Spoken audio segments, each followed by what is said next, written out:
Hi, I'm Malcolm. Hello, everybody. My name is Harris Pick. Yeah, my name is Miles. I go as Miles from Home. I'm Justine Tyrell, R&B artist. And you're listening to Background Noise, the coolest Canadian music podcast. Thank you so much for tuning in to Background Noise today. My name is Tora, and as always, I am super stoked for today's episode. We got 2 out of 3 of a really awesome rock trio from Barrie, Ontario. They're called the Ravenshaven, and not gonna lie, I did stumble across the band exclusively because it's a bird name. And if you've watched any or listened to any episodes before in the past, you know I'm a huge bird nerd. I love birds, especially corvids, our crow and raven's friends. So when I saw that they had Raven in their name and a Raven mascot, I was like, yes, please. So I am so stoked to talk about the songs, talk about the mascots and the vibe. But as always, I like to get the show started. I'll just let you guys tell me a little bit about yourself, this project, and kind of your shtick. Yeah, I mean, well, we kind of started this band, I want to say, before COVID, probably 2018. I started playing guitar at age 12. And Carter soon after picked up the drums, and we just kind of clicked. And we didn't really think twice about writing our own original material. We just thought it was super cool to play our favorite songs. But then soon after we tackled that, so to speak, we were, like, what's next? So then it was a no-brainer to kind of write our original tunes, and it just kind of went from there. And yeah, it's been great ever since.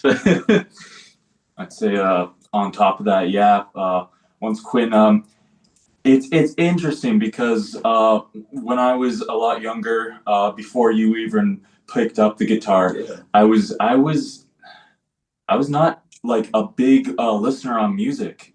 I would it was music. It was on the radio, but then as soon as you picked up the guitar and showed me all these like older bands that like you were like practicing and learning on, it really inspired me. Did some research, and then that's when I got the drum set. We played several old 60s, 70s classic covers. And then that's when we thought like, wow, it would be really cool if we like actually made songs that we were inspired by from previous musicians, and to have our own feel, have our own taste, have our own like, and it's just amazing, right? Because you can communicate a lot within your songs, within messages. So it was a no-brainer to start doing this project. Yeah. I love that. That is awesome. And honestly, I love your guys' sound. It has that just like almost like a cool classic rock kind of feel, but still very like new at the same time. Like it sounds like stuff I've heard before, but I can't like put my finger on it. So it like sounds familiar even though they're new songs, and I love that. Yeah, that's awesome to hear. Yeah, that's our main goal is to incorporate the old 60s and 70s rock, but like with a new twist, just like you said. So that's awesome. And it was interesting you say it, like I almost get the vibes of like what you were saying about like Uncanny Valley or something, where you're like, oh, I think that we had a person mix one of our songs a while ago. This isn't anything that's on the books right now.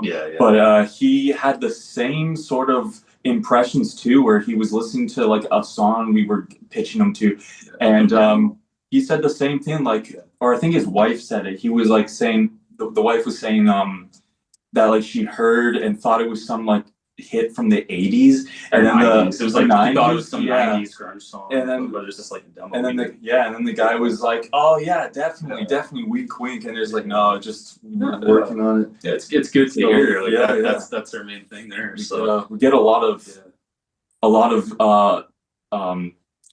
feedback like that. A lot of like the vintage mixed with new and fresh, and so I guess we're doing something right. Awesome. We'll get into the songs in just a couple minutes here, but first, tell me about the name. What made you call yourselves the Ravenshaven? Yeah, like we've always had a fascination, like yourself, with birds and ravens, in particular ravens. But we're Irish. We're from Irish descent, so that's our family crest. So like God Feeds the Raven. So Corbetts. the Corbetts. So we always thought that was mysterious and interesting. And there was like an edge to it. So we just wanted to incorporate that and our sound and obviously like our name and our aesthetic too. So it just kind of didn't look back. It worked out. I mean, it just Like, worked. We were thinking about names, and we were thinking over like the fundamentals of what you could name yourself and what was Like we had a couple ideas floating around, but as soon as we thought of Raven's Haven, we're just like, yeah, that was it. Like we had no second thoughts. I think it just popped into mind. Like I don't really think we thought too deeply to come across that result. I think it just, I don't know. It was almost uncanny, almost like surreal that it just Raven's Haven. It's a no-brainer. It's kind of like a. Well, I think it was easy to make the full name because it kind of like is a rhyme of itself. It's easy to rolls off the tongue. Yeah. It does. It does. Yeah. It was definitely like Raven something. Raven Haven, the act of like, of a raven like getting the scraps of food, or just the intention of the raven being mysterious is what we thought the name really sounded like. Yeah. It's pretty cool. It's pretty cool. I love that. Let's actually talk about your latest single that just came out not too long ago. Something to Cry About. Absolutely love the tune. Tell me a little bit about it. Yeah, like that was honestly like years back when we started playing music. That was one of the first songs we ever wrote. Yes, it's a new song released, but definitely an old song in the making. So yeah, like we had a few revisions with the lyrics, and it's, that chord structure was always the same, and we kind of we like Quinn was saying, it was a very older song that we one of the first batches of songs that we just like noodled around with when thinking like, okay, let's start making songs. And the chord progression never changed. The basic structure of the song has always been there. It's just the feeling we got from it and how we made it. We were always pushing to finalize it and release it eventually. But yeah, like Quinn said, it went over many different revisions, many different with lyrics, that is. Of like the lyrics of the moral or the story of it in general changing, maybe like 3 or 4 different times until we stumbled across what is released now. I mean, as far as like the actual material of the lyrics, like it's just whatever you'd want to, something to cry about. That's whatever you'd want to kind of interpret it. That's an interesting thing we like to do when we make our songs, is that it's always open for interpretation. Very like artistic in that way. But then from like the face value side, if you read the lyrics, if you dive into them and try and pick our brains of an idea, a basic linear idea of the song, I'd say it's was something to cry about. That's just an old kind of saying a lot of the time you hear, and this kind of perspective of like a parental figure or family. It was just something our dad. I'll give you something to cry about. So that saying always stuck with us. So we wanted to incorporate that into a song, and eventually it led into the song as how you hear it now. And it's a good saying because it's kind of giving you the meaning. Well, it's from like the childish perspective of like your father saying it to your parent. It could be a lot worse, I suppose. It's in the idea of like, you could be like crying over this right now, but like there's a lot. Almost be thankful. There could be something a lot worse. There's a lot of good. Be grateful. Almost. It's got positive vibes. It's got like, it's open for interpretation. I guess, as I said. Yeah. That was kind of the thought. That. Right on. Where do you go about recording your music? Like we have a really Jesse Junction over in our hometown, Barrie. He's got a great studio. It was built, I want to say 30 years ago, and it was modeled after Brian Adams' home personal Oh, was it studio. now? Yeah, it was. Oh, yeah. okay, I didn't know that. So That's yeah, cool. like That's cool. the walls were all measured for certain frequencies, if that makes any sense. So Yeah, like for the acoustics. yeah, good acoustics, and he has a lot of analog machinery. So A lot of cool toys. when we met him, we were like, yeah, this is the guy we have to go with to mix and kind of capture our live off the floor sound. Mhm. And that's what he did. We played a lot, like our songs live, recorded that, and then we built on the drums and all the Different tracks. dubs and the singing. And, we're actually going to go to him in the winter again we want to release another EP or an EP AEP coming up. So we Yeah. got a bunch more material coming down the pipe. Everything in motion. Yeah. It's always never a dull moment. It's really exciting. It's you know? great. Yeah. Amazing. Well, you heard it here first. An EP is coming down the pipe. I love that. Definitely going to keep my eyes peeled for an EP from you guys. We are going to spin something to cry about right away here. And then when we come back, I want to talk about a couple of your older singles.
We are back. Thank you so much for tuning into Background Noise today. My name is Tora, and we're sitting down with Quinn and Carter, couple brothers behind the awesome rock trio, the Ravenshaven, out of Barrie, Ontario.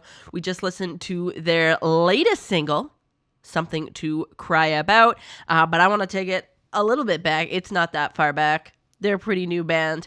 But let's take it all the way back to 2024. Your single, I Can't Complain. Why don't you tell me a bit about that song? Yeah, that was actually a great one because we sort of we got jamming at the rehearsal space, and it just kind of, it was like one of those lightning in a bottle kind of moments. Like we didn't have to think much of it. You know, we came up with that main verse riff like just like that, and started throwing words at the wall, seeing what would stick. And yeah, it was probably about half an hour, and we finished the whole song. It was More or less, yeah. one of the best like memories of, you know, the past year was being in this interesting. band. Yeah. It was I remember specifically that song, as it was so far away now, back in 2024. I think that's true. it was recorded. No, it was recorded and then later released in the later released in- months of That's 2024. great. Yeah. Like Quinn said, it was kind of lightning in the bottle. It was actually interesting because we had started or made plans to go into the studio before recording these 6-7 songs. Yeah. And not that big. and it's true though, 6-7. yeah. 7 in songs. quantity. Yeah. And we were just thinking of like the material we've made before, what we've made recently before recording such songs.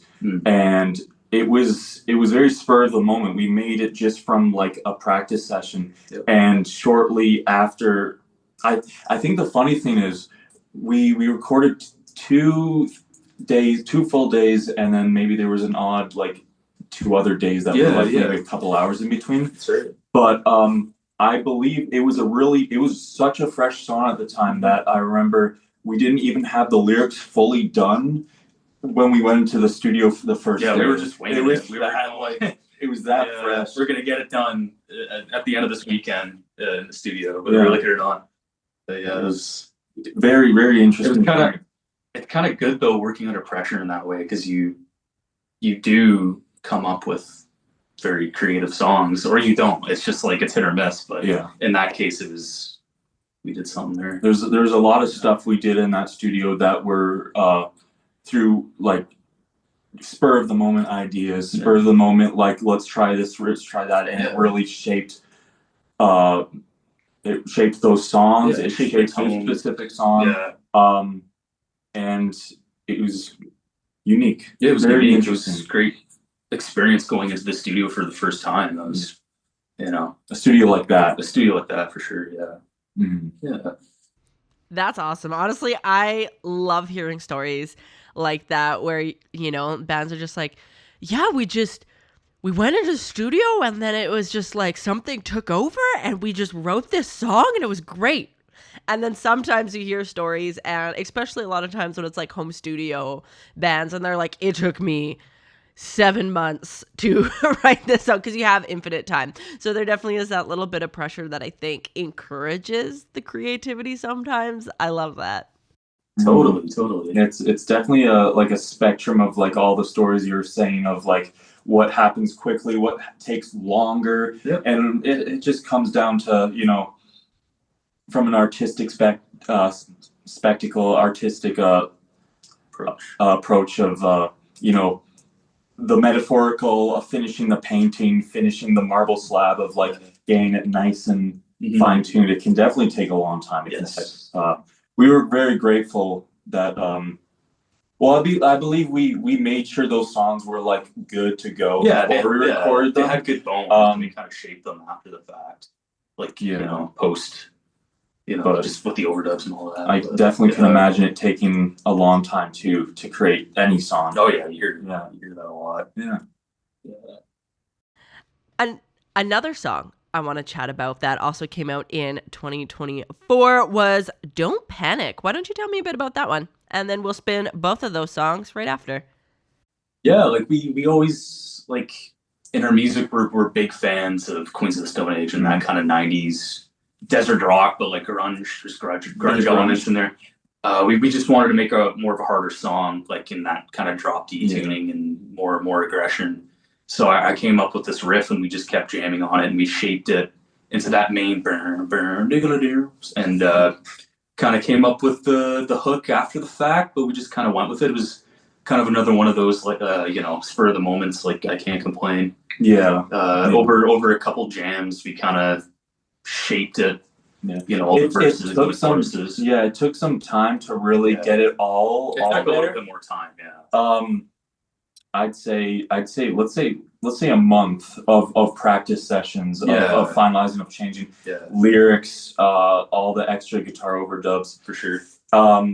But yeah, we like to be very like everywhere in terms of sound.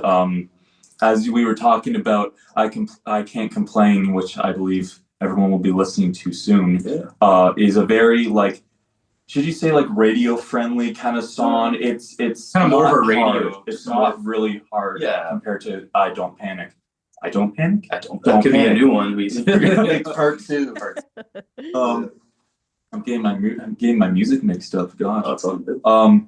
But yeah, definitely a lot harder and a lot more of like grunge and desert rock Yeah. roots. Definitely inspired from Queens of the Stone Age. And if anyone has listened to a song, specifically off of like Songs for the Deaf or something, you can definitely hear the approach in this song. It's I think widely right now considered one of our best Yeah. played songs. It did really well. A lot of people like that.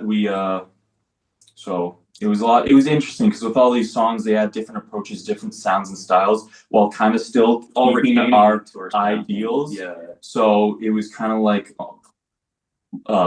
throwing spaghetti on the floor, on the ceiling, maybe. on the wall. It's kind Somewhere. of counterproductive Somewhere. if you throw it on the floor. Yeah, Because it doesn't yeah. do anything. It's on the Just floor. look at it. And But- yeah. But yeah, seeing where that spaghetti noodle sticks and It's it true. falls. It's true.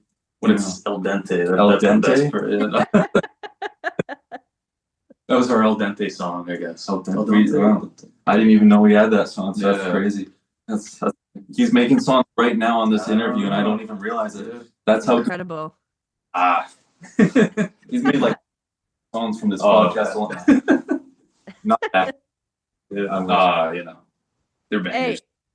it's not going to be the first time that this podcast actually just turned into a great brainstorming session.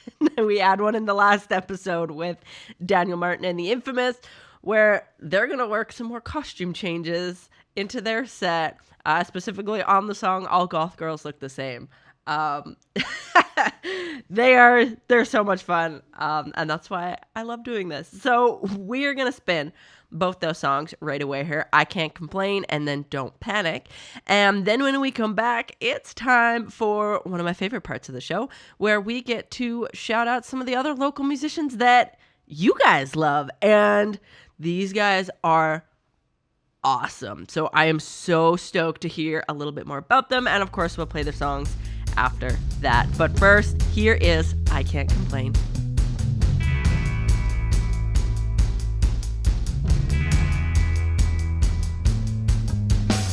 I can't complain, it's my life, I'm still the same, but some things need to change. I can't complain, with my life, I'm still the same, but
are back. Thank you so much for tuning in to Background Noise today. We're sitting down with Quinn and Carter, the brothers behind the awesome rock trio, the Ravenshaven, out of Barrie, Ontario. And now it's probably one of my favorite parts of the show, where I get to discover even more new music, and so do you. And these guys are amazing. So I am so stoked to chat a little bit more about them and play some of their songs as well too. One of the ones that you sent me, they have a very interesting name. So I'll kind of spell it out for you, so when you're looking it up, it's a little bit easier. It's Kill/Death Radio ! Kill Death Radio. If you're trying to look it up, it's got to be Kill/Death Radio ! We're going to play Gaslight from them in a little bit here. That is one of their latest singles. But first, why don't you tell me a bit about those guys? Yeah, like when we started out in the scene locally, they were always kind of there and they had our backs. And they're immense talent. They like Gaslight is such a catchy song and very much in the vein of Queens of Stone Age 2 and Muse, kind of like in their vocal department. There's a lot of Muse in there. And we've been doing not quite a few, but we've done a few shows with them in the past, and they've all gone over super well. Mm-hmm. And who knows, we might go on a tour with them next year. We'll see. We'll think of those show dates. Yeah. They stick out immensely.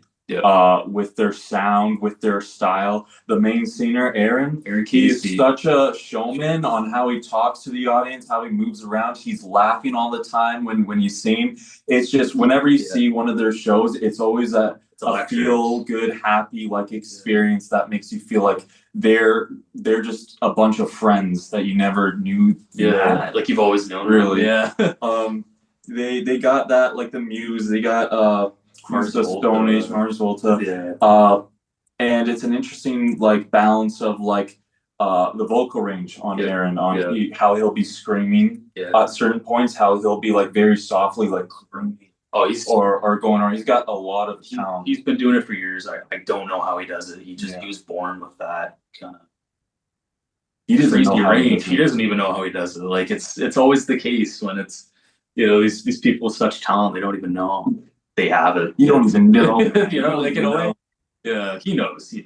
But they're great guys. Cudbear too, kind of that grunge rock, heavily influenced by Nirvana, Screaming Trees, that kind of thing. Great chaps. We've done gigs with them the past two. They played at a great festival in our area in Ontario called Gussapalooza. And they had a killer set. It was electric, and it's always a treat to see them. That's also jumping around. A shout out to Gussapalooza. They're the very big festival for up and coming artists, and it's a very collaborative, interesting experience for 3 days of like-minded individuals. Yeah. At the end of every August each year, it's a wonderful festival. Yeah, but Kill Death Radio. What more could be said? They're great. They're live and well, and they're playing just like us. Yeah. Hell yeah. And you mentioned Cudbear. We're going to play one of their songs as well, too, right away. Scallywag off of their 2025 album, Purple. Not to be confused with Stone Temple Pilots' Purple. Very different purple. The album itself, the cover is purple with this one, which is great. But why don't you tell me a bit about Cudbear? Yeah, we've known them for a few years now, and Bennett, great guy, super talented. Adam, and Keegan, they're great guys. Always supportive, always in the scene. Mm-hmm. And we've just been blown away with the music they've been releasing over the past few years. Especially Purple. It's a masterpiece in our eyes, and in many people's eyes. Yeah. I even like their classic, The First Fight. Yeah. There's an album with the little teddy bear. A lot of classics that I hum in my head just at work, casually. I'm they have been asked for that, with the earworm. Yeah, they're a very, very interesting. They're the alternative kind of grunge. I can see a lot of influences from Nirvana. For sure. And strangely enough, not strangely enough, what am I saying? Adam, the bass player, is always interesting because when they're playing a live set, Bennett's got sometimes they'll have a top hat, sometimes they'll have a theatrical kind of suit on it, and then Adam will he'll have like a random mask on. Yeah, He'll have like face face paint. paint, and It's- he's kind of like rocking like the Slipknot kind of stuff. It's hardcore. Yeah. It's it's like the yin and the yang, almost like Yeah. playing off of each other. Yeah, it works. They're works. explosive live, and Mhm. we always go out to see them when they do play. Mhm. That's awesome.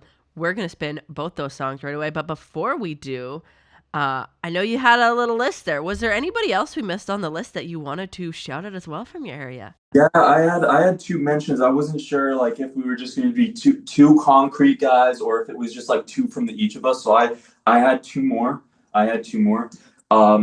Shout out to Dead Mechanics. Another great Barry band. There's a lot of the Barry scene is very like rich with original bands, and you could go on a whole tangent and a whole list of plethoras of different talented bands. Sure, yeah. But Dead Mechanics is definitely on my list if I had to name top 10 Barry bands that I like that are like independent, like such as Yeah, ourselves. they've been on the scene for years, and they're great guys. They're giant. They're all like 6 foot. Yeah, that's the big thing. They're all like freaking 6 foot. huge, but they're amazing. Like it's a party. It's a party when they're alive. It's And like they played at Catcher. Gustapalooza there too on the same night as Cubber, and it was a wonderful night. Yeah, you got the Duke. Yeah, Duke. Yeah, man. That's his nickname. He's- Justin there. Yeah, the front Justin. man. He's got such a vocal range on yelling, on giving such emotion, and every time I listen to their songs, Rattles me. I'm always like pumped up when I'm seeing them playing. They're playing actually recently at CW Coops. They're going on it's really good. for like a punk rock kind of Yeah, really good music venue in Barrie. Yeah. and they actually kind of mirror some of the inspirations that we have, I believe. Yeah. And it's very apparent if you guys go to check them out, the Dead Mechanics. They got their one album right now.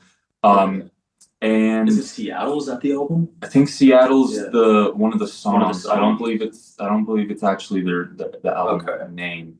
But yeah, anytime you go to see them, they got such a explosive sound. Yeah, they have like an And- aura about them. Yeah, just or, like, when you're in their presence, it's like, oh, They're shit. just there. Yeah, these They're guys, there, yeah, and they're yeah. here, they're there. That's good stuff. And like the way they write their songs is like no other. I very deeply melodic. love them. I think the one time I was talking to Duke and I was saying like, I'm hearing you play these songs where I can't find them. I need to listen to more of these. They're not But streaming. they're not streaming, Yeah. but I think they got some stuff in the works.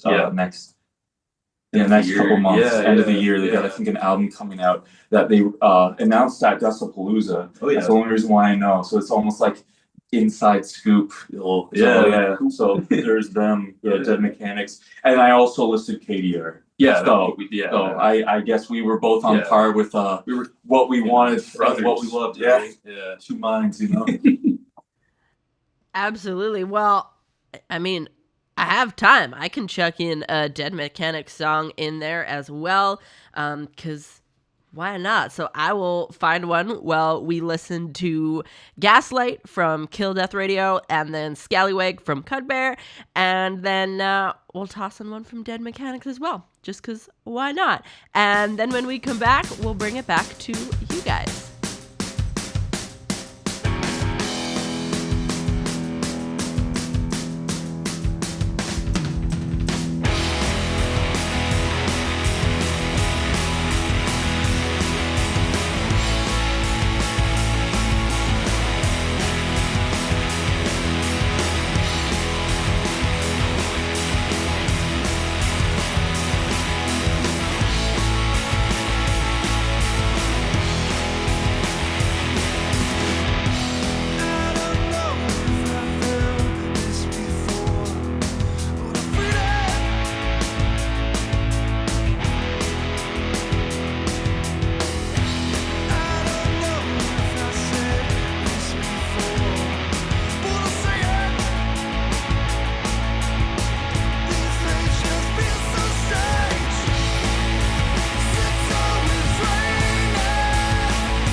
We are back. Thank you so much for tuning into Background Noise. Today we're chatting with Quinn and Carter from the Ravens Haven.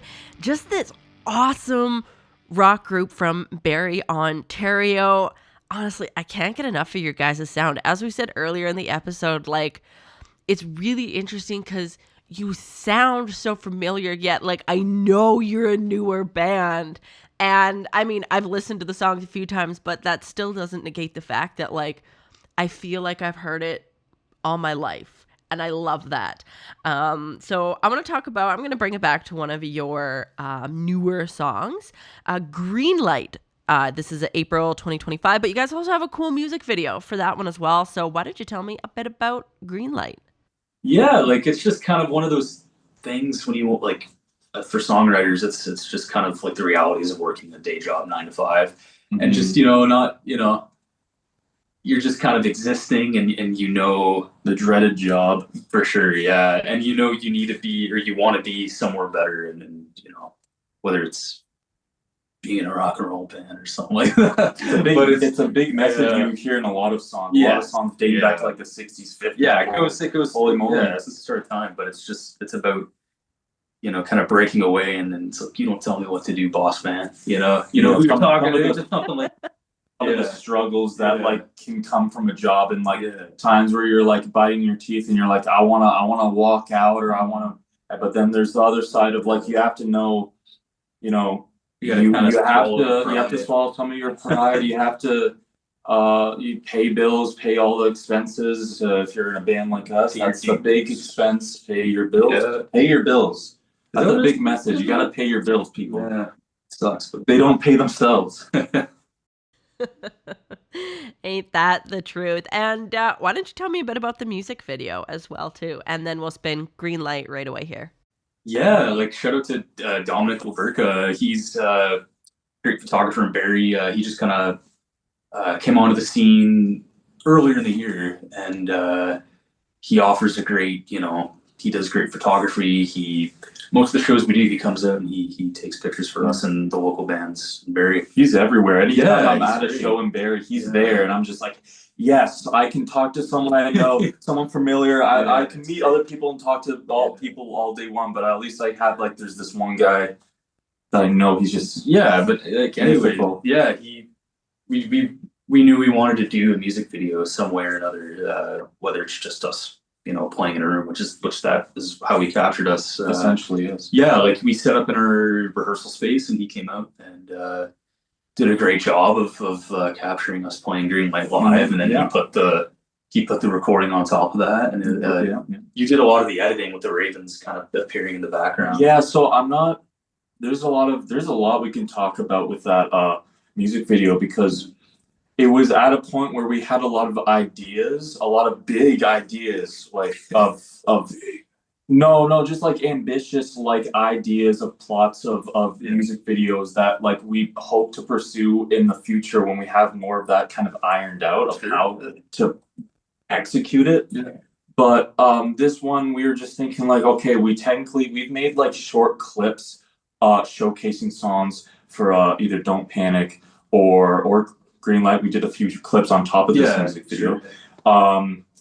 But we wanted to have like a concrete, like from start to finish music video. We haven't officially made one yet. So we were like, what can be the most simplest approach, but like It captures everything in the spirit of our band. Yeah, of what could be said more on such a honestly, like everything's there. It's cut and dry. It's not boring. It's just, we hope it's not boring. we hope. Yeah.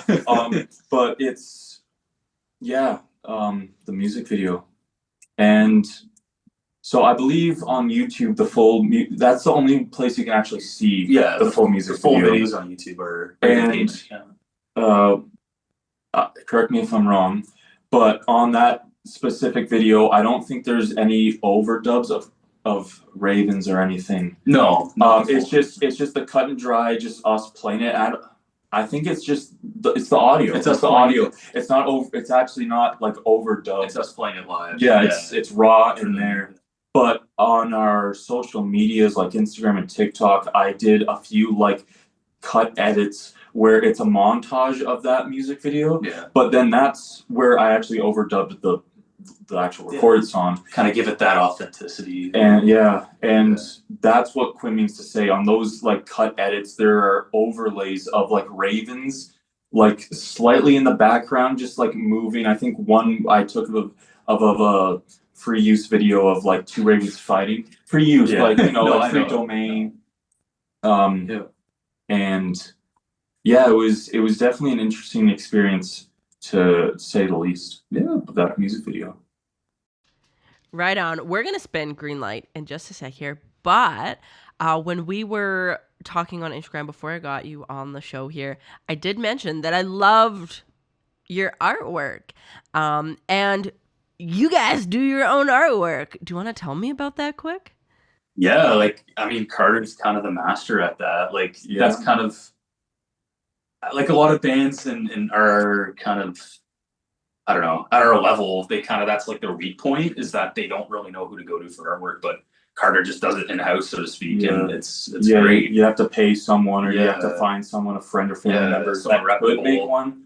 But for me, I've always been drawing and doodling around at such a young age that like it was almost, I can see how like my artistic abilities have like progressed over the years of me being on this planet.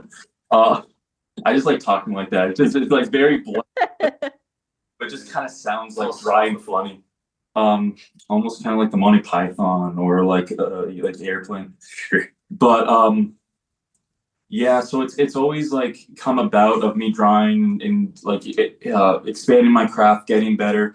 And when we started this project of Ravens Haven, it was no exception for me to show some of my talent, I think I'm a decent artist. I don't know. I'm no Picasso. No, you're no Picasso. It's you kind of, we both have that vision, and then you can put that to life in your illustrations. I can't draw, so you know that's why I'm here. That's why Carter's here. Yeah, one of the reasons, you know. But yeah, that's when you look at the as of right now, I think our current artwork for Something to Cry About is actually just a picture of us with the Raven mascot. Yeah, and Dominic also again. Shout out to him. He captured those photos. Yeah, but everything else, if you follow us on Instagram, if you see our other artwork for singles, that's all hand drawn, and it's all done there. I just think it's very expressive and more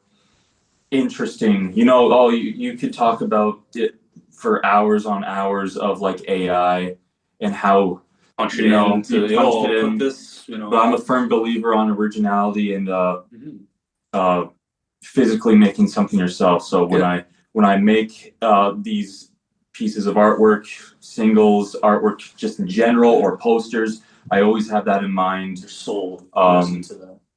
And I mean, I could talk about it and my approach for ages, but that's the gist, I guess. Yeah, that's amazing. I love art as well too. I do art, I make art, I love that, and boo AI art. I can also talk about how much I hate AI art until the cows come home, but that's for a whole nother episode.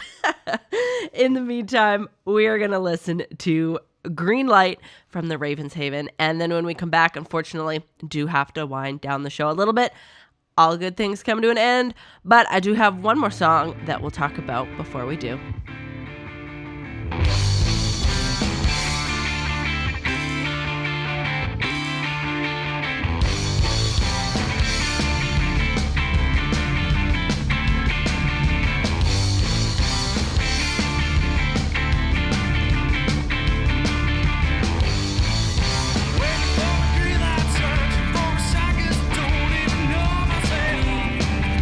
Waiting for a green light, searching for a second, don't even know myself.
We are back. Thank you so much for tuning into Background Noise today. I hope you enjoyed the episode as much as I did. We're chatting with Quinn and Carter from the Ravens Haven, just this awesome rock trio from Barrie, Ontario. I can't get enough of their sound. I'm so stoked for this EP that they mentioned a little bit in the beginning. I'm going to keep my eyes and ears peeled for that. But before we end the show, one more song I want to chat about was Loosen the Screw. Why don't you tell me a bit about that song? Yeah, it was kind of like a fictional, like just Carter and I just kind of coming up with a fictional story about basically, you know, it's so weird to say it, but it's like a hobo, and he's like he's just trying to find a new life, and then he hitchhikes and he finds himself in LA, and that's kind of like his journey, and we just wanted to make it like a story song. Yeah, very fictional, very like our previous songs, they were all like, they had like meanings that you could apply to life. You could have, I guess you could apply a lot of meaning. Leading a good life, I guess would be the message in that. A lot of like the never-ending journey of getting to where you want to be in life. But this one we wanted to do from the approach of a literal fictional character, the homeless guy. No names. We didn't think of any names. We're not that creative. Man or woman. No. And we put a lot of detail into the lyrics of like this character, of where he's going. Like we mentioned of how he had raggedy clothes and his shoelace, like the first describing it. And then also we thought like, oh, it'd be cool if this guy's also like a wicked like surfer, and he'll drift through the waves.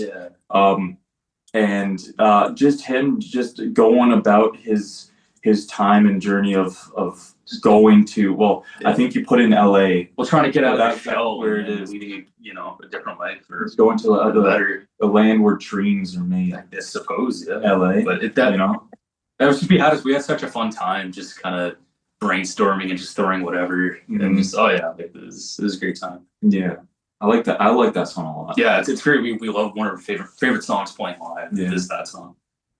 Yeah, it's a banger.